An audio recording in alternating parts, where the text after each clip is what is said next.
प्रधानमंत्री नरेंद्र मोदी अमेरिका के 4 दिवसीय दौरे पर रवाना। क्वाड सम्मेलन और संयुक्त राष्ट्र महासभा के 76वें अधिवेशन में होंगे शामिल।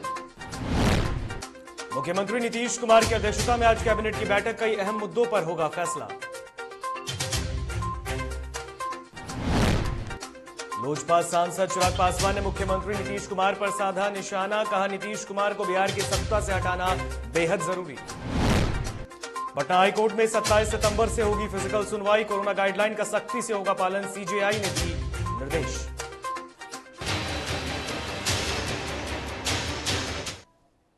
नमस्कार, आप देख रहे हैं डीटीवी भारत और मैं हूं आपके साथ ऋतिक। खबरें विस्तार से।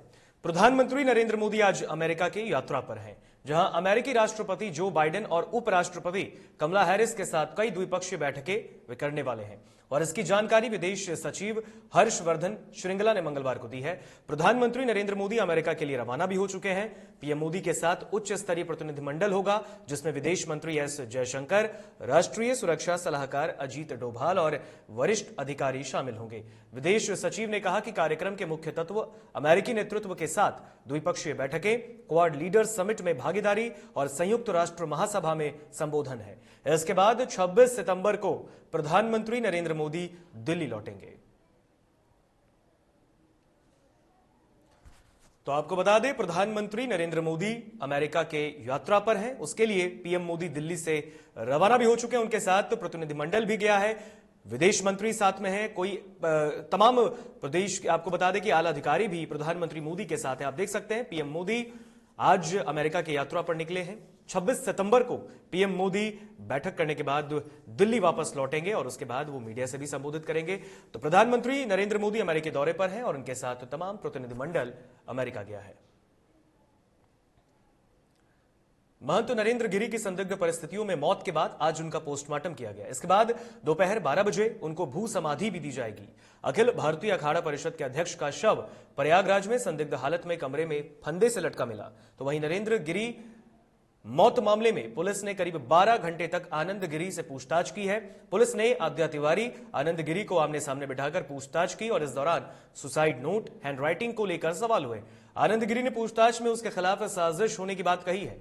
उसने कहा कि उसका अब महंत जी के साथ कोई विवाद ही नहीं था। महंत आनंद गिरि, आद्या तिवारी और उसके बेटे संदीप तिवारी तीनों से एक साथ भी मंदिर के चंदे में गड़बड़ को लेकर पूछताछ की गई।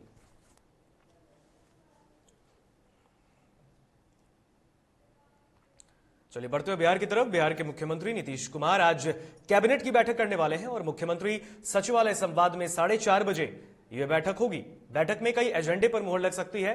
पिछले हफ्ते से मुख्यमंत्री संवाद में सभी मंत्रियों की उपस्थिति में कैबिनेट की बैठक कर रहे हैं और इससे पहले लगातार कोरोना के कारण वीडियो कॉन्फ्रेंसिंग से की गई बैठक वो करते रहे हैं। लेकिन कोरोना के संक्रमण लगातार घटने के बाद वीडियो कॉन्फ्रेंसिंग के स्थान पर अब मुख्यमंत्री सभी मंत्री के साथ आमने सामने बैठक कर कैबिनेट में बातचीत करेंगे।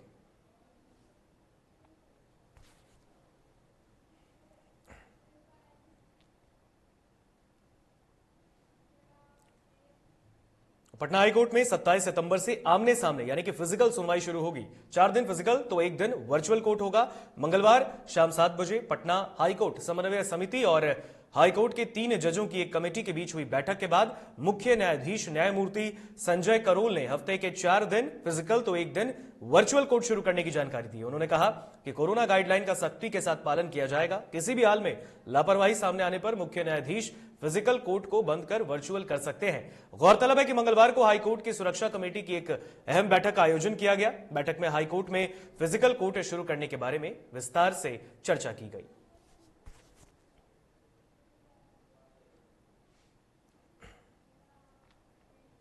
आरजेडी के 2 दिवसीय प्रशिक्षण शिविर का आज दूसरा दिन है। वर्चुअल माध्यम से आरजेडी सुप्रीमो लालू यादव कार्यकर्ताओं को संबोधित भी करेंगे। लालू यादव आरजेडी कार्यकर्ताओं को इस दौरान कई टिप्स भी देने वाले हैं।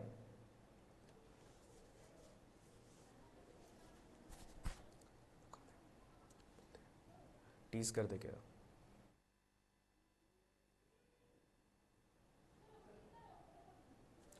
तो आज बता दें आपको कि आरजेडी के 2 दिवसीय प्रशिक्षण शिविर का आज दूसरा दिन है। कल ये शुरुआत की गई थी इसकी। नेता प्रतिपक्ष तेजस्वी यादव के अध्यक्षता में 2 दिवसीय प्रशिक्षण शिविर का आरंभ किया गया और आज उसका दूसरा दिन है।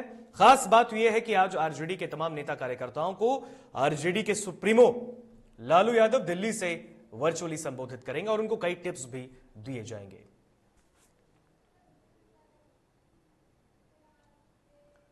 बिहार में वायरल बुखार से पीड़ित बच्चों के सरकारी अस्पतालों में पहुंचने का सिलसिला मंगलवार को भी जारी रहा। विभिन्न सरकारी अस्पतालों में 946 वायरल बुखार से पीड़ित बच्चे इलाज के लिए पहुंचे। इनमें से 50 गंभीर बच्चों को अस्पताल में भर्ती कराया गया। स्वास्थ्य विभाग के आधिकारिक सूत्रों ने बताया कि वायरल बुखार से पीड़ित 78 बच्चे इलाज के बाद स्वस्थ हो गए हैं। सूत्रों ने बताया कि वायरल पीड़ित बच्चों की जांच में 2 बच्चे डेंगू से संक्रमित पाए गए। ये बच्चे पीएमसीएच पटना में इलाजरत थे। किसी भी बच्चे में चिकनगुनिया, मलेरिया या अन्य कोई बीमारी के लक्षण नहीं पाए गए। सकते हैं कि बिहार में किस तरीके से नौनिहालों के हालात जो है वो वायरल के चपेट में आने से खराब है। आपको बता दें कि बीते दिन भी कई मामले सामने आए हैं वायरल बुखार के और खास करके पटना के पीएमसीएच में 2 बच्चों का इलाज चल रहा है जिनमें डेंगू के लक्षण पाए गए। हालांकि चिकनगुनिया या मलेरिया के कोई लक्षण नहीं पाए गए। यानी कि कह सकते हैं कि बिहार में अभी भी वायरल फीवर का प्रकोप कोरोना के वैश्विक महामारी के बीच नौनिहालों के लिए जारी है।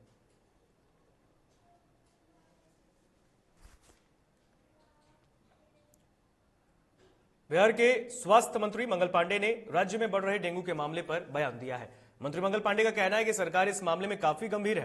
हालांकि पिछले सालों की तुलना में इस बार डेंगू के मामले कम आए।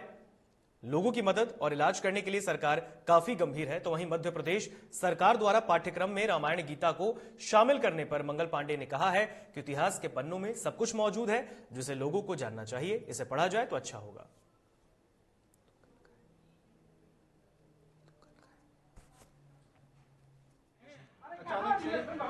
देखिए, मधुबनी के संदर्भ में मैं स्पष्ट करना चाहता हूं, वहां के जिलाधिकारी से भी मेरी बात हुई है और कल देर रात ही जिलाधिकारी ने भी स्पष्ट किया है कि जिन मामलों के बारे में सूचना आ रही है उसका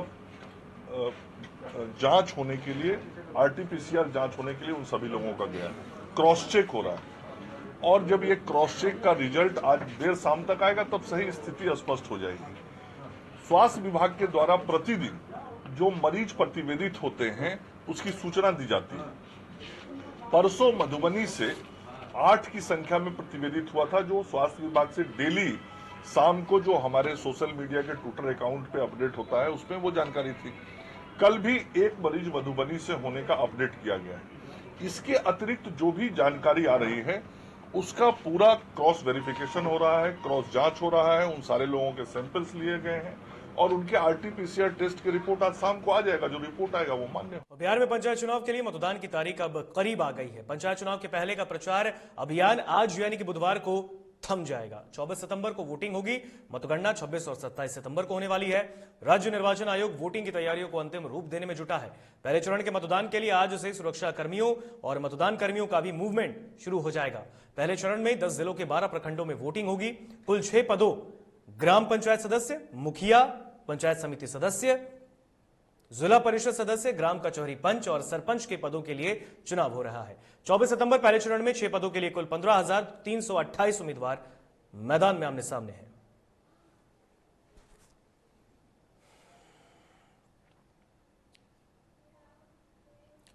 नालंदा में इस्लामपुर पश्चिमी के हेरथू गांव के 120 मतदाताओं का नाम वोटर लिस्ट से गायब है। नाम गायब होने से इलाके के अल्पसंख्यक मतदाताओं में आक्रोश है। इसके लिए राज्य चुनाव आयोग को लिखित शिकायत भेजा जाएगा। लोगों ने चेतावनी दी है कि अगर नाम नहीं जोड़ा गया तो हम लोग आंदोलन करेंगे। माले के नेता मोहम्मद इमरान का कहना है कि वोट देना हमारा मौलिक अधिकार है और इस अधिकार से हमें वंचित किया गया है। ससुराल वाले के साथ वही रिश्ता कायम है हमको।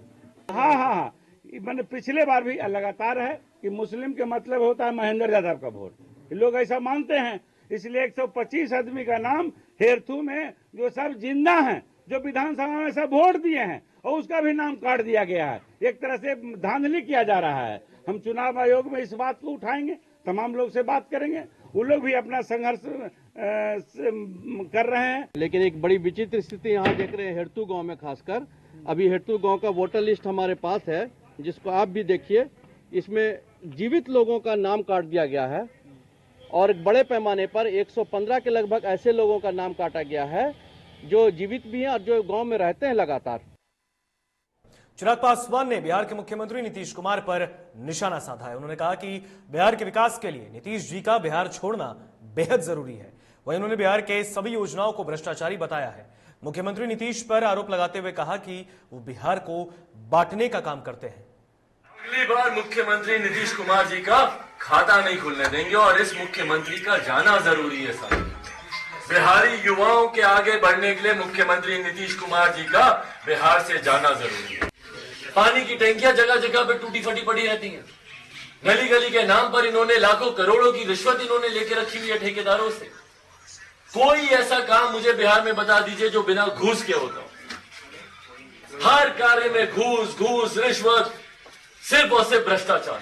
और मुख्यमंत्री नीतीश कुमार जी बोलते हैं कि भैया हमारा जीरो टॉलरेंस है भ्रष्टाचार की। कोई युवा सोच रखने वाला प्रदेश में नहीं आएगा जो आईटी जॉब्स की बात करे, ना कि दलित महादलित को कैसे बांटे उसकी बात करे। जो यहाँ पर एमएनसीज को लाने की बात करे, ना कि पिछड़ा अति पिछड़ा को कैसे बांटे उसकी बात करे। जो यहाँ पर बैठकर सिर्फ जातीय समीकरण नहीं बनाए बल्कि प्रदेश में बढ़ रहे भ्रष्टाचार को मिटाने का काम करे। ऐसे सोच वाले मुख्यमंत्री की हम लोग को जरूरत है। और इस वक्त की एक बड़ी खबर से आपको रूबरू कराते हैं। सीबीएसई बोर्ड का बड़ा फैसला। कोविड में पेरेंट्स को खाने वाले बच्चों के लिए यह बड़ा फैसला है। आपको बता दें, सीबीएसई बोर्ड का यह बड़ा फैसला है। कोविड में पेरेंट्स को खोने वाले बच्चों के लिए बड़ा फैसला। जिन बच्चों के माता पिता गुजर गए हैं, जिन बच्चों के माता पिता गुजरे हैं, उन्हें परीक्षा शुल्क नहीं देना पड़ेगा। जिन्होंने सर्वाइंग पेरेंट्स या दोनों खोया है, उनके लिए माफ है शुल्क। ऐसे बच्चों के रजिस्ट्रेशन शुल्क को भी माफ करने के निर्देश मिले हैं। आपको बता दें, सीबीएसई ने एक सर्कुलर जारी किया है जिसमें ये तमाम बातें सामने आई हैं। सीबीएसई का ये बड़ा फैसला उन बच्चों के लिए जिन्होंने वैश्विक महामारी कोरोना में अपने पेरेंट्स को खोया है, उन्हें अब शुल्क नहीं देना होगा।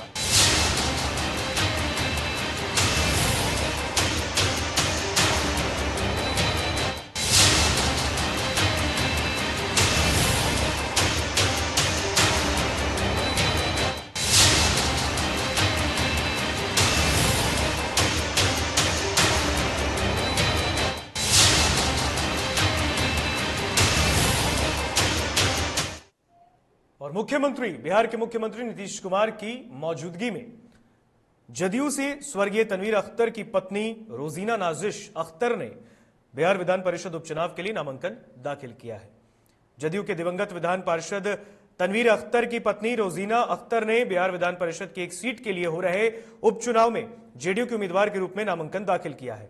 जनता दल यूनाइटेड के एमएलसी रहे तनवीर अख्तर के निधन से यह सीट खाली हुई थी और अब बिहार के मुख्यमंत्री नीतीश कुमार के नेतृत्व में आपको बता दें कि जनता दल यूनाइटेड ने उन्हें उम्मीदवार बनाया।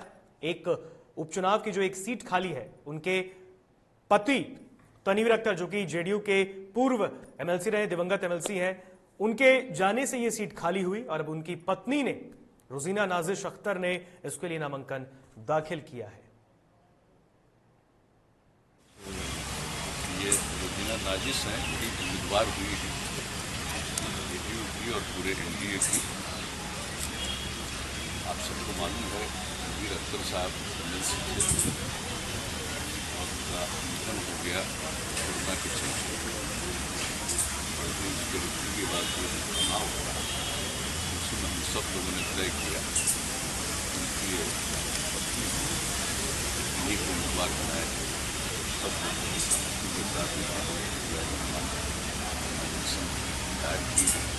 तो विभाग ने उसका पूरा क्रॉस चेक करवाया है और कल 148 सैंपल जांच के लिए भेजा गया और आज सुबह ही मेरी जिलाधिकारी मधुबनी से भी बात हुई है। सभी के परिणाम आ गए हैं और सभी रिपोर्ट निगेटिव आया है। तो जो क्रॉस चेक हम लोगों ने किया तो ये पाया हम लोगों ने कि वहां पॉजिटिव केसेस नहीं है। बिहार के गोपालगंज जिले के माजा थाना इलाके में नशेबाज दरिंदों की हैवानियत सामने आई है, जहां 6 वर्षीय मासूम को हवस का शिकार बनाते हुए दुष्कर्म की घटना को अंजाम दिया गया। तो वहीं दुष्कर्म की घटना के बाद इलाके में सनसनी फैल गई है। साथ ही वारदात की खबर परिजनों को तब हुई जब मासूम खून से लथपथ अपने घर पहुंची और शरीर पर जगह जगह दांत के निशान देख परिजन सदमे में है। आनंद फानन में मासूम बच्ची को प्राथमिक उपचार के लिए माजा स्वास्थ्य केंद्र भर्ती कराया गया है, जहां से डॉक्टरों ने पुलिस अभिरक्षा में गोपालगंज सदर अस्पताल रेफर किया है। साथ ही आपको बता दें कि बच्ची की हालत अभी भी नाजुक बताई जा रही है।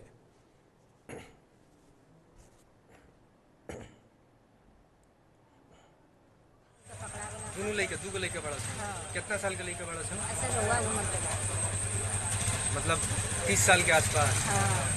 30 साल के। ना एगो कम उम्र के। अच्छा, नशा वशा भी करल सन? नशेड़ी हवा सन दोनों।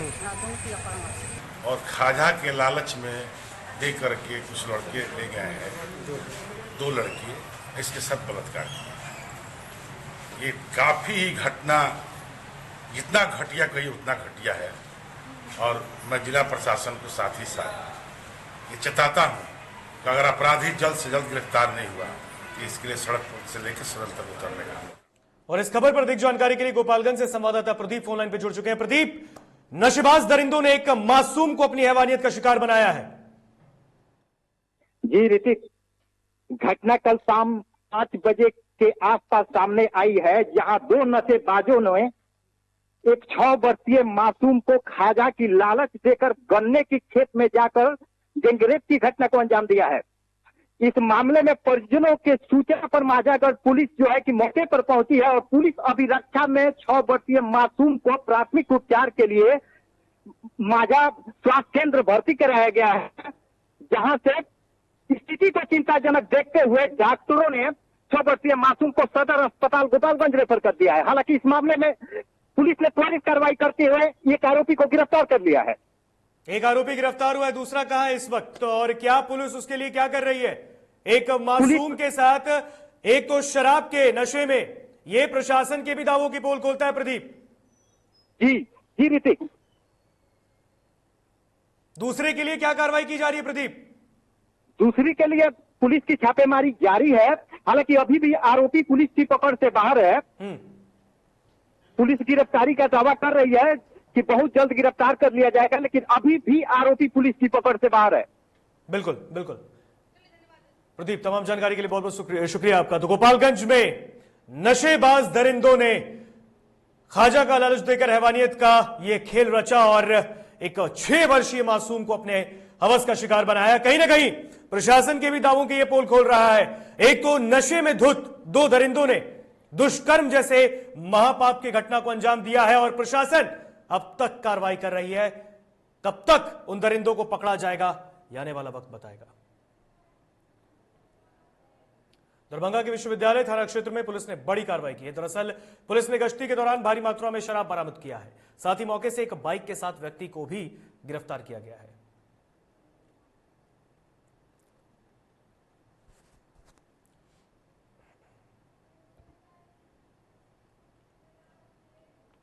रोहतास जिले के सदर अस्पताल सासाराम से खबर है, जहां मानवता को शर्मसार करने वाला एक वीडियो सामने आया है। बता दें कि सड़क दुर्घटना में घायल बहन को स्ट्रेचर नहीं मिलने के अभाव से सदर अस्पताल परिसर में घंटों दौड़ लगाता रह गया उसका भाई, लेकिन उसे स्ट्रेचर भी उपलब्ध नहीं हो पाया। मृत व्यक्ति शिवसागर थाना क्षेत्र के तिलवाड़ा गांव का बताया गया है। पीड़ित ने बताया कि उसकी बहन सड़क दुर्घटना में बाइक से गिरकर घायल हो गई, जिसे इलाज के लिए सदर अस्पताल लाया गया है। उसे स्ट्रेचर भी नहीं मिला है, जिससे वो काफी देर तक इलाज के लिए अपने बहन को पीठ पर लेकर सदर अस्पताल घूमता रहा। और देख सकते हैं, बिहार सरकार के स्वास्थ्य मंत्री मंगल पांडे लगातार ये दावा करते हैं कि बिहार में स्वास्थ्य व्यवस्था 1 नंबर है। और अगर ये 1 नंबर की तस्वीर है तो आप समझ सकते हैं कि आने वाले दिन में क्या कुछ स्थितियां खराब होने वाली है। बिहार के स्वास्थ्य व्यवस्था के एक भाई अपनी घायल बहन को कंधे पे लाद कर, क्योंकि स्ट्रेचर का अभाव है अस्पताल में, तो इलाज किस तरह का होता होगा आप समझ सकते हैं। बगा के रामनगर प्रखंड में बिजली विभाग की कार्यशैली से लोग परेशान हैं। मटिया पंचायत में पिछले कुछ दिनों से उपभोक्ता बढ़े हुए बिजली बिल को लेकर काफी परेशान है और इसको लेकर लोगों ने लिखित आवेदन दिया है। उपभोक्ताओं के आवेदन पर रामनगर एसडीओ ने जांच की है तो मामला सही पाया गया, जिसके बाद सभी मीटर को रिप्लेस करके आदेश दिया गया है।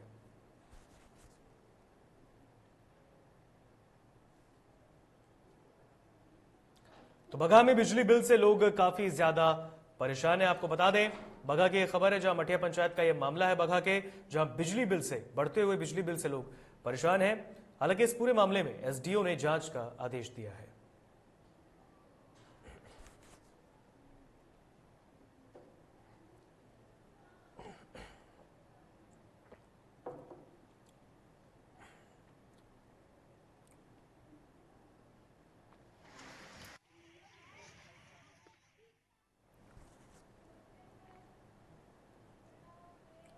पटना सिटी के नदी थाना क्षेत्र के सबलपुर में 2 छात्रों को युवक ने बुलाकर उसके ऊपर पिस्टल तान दिया और जान से मारने की धमकी देने लगा। वहीं आरोपी ने गोली भी चलाई जो मिस फायर हो गया और आरोपी हथियार लहराते हुए फरार हो गया। पूरे मामले को लेकर छात्रों ने बताया कि छोटू नाम का आरोपी बार बार फोन कर मिलने बुलाता था और मिलने जाने पर उनके साथ इस घटना को अंजाम दिया। वहीं सूचना पर पहुंची पुलिस को छात्रों की तरफ से लिखित आवेदन दिया गया है, जिसके बाद पुलिस मामले की जांच कर रही है।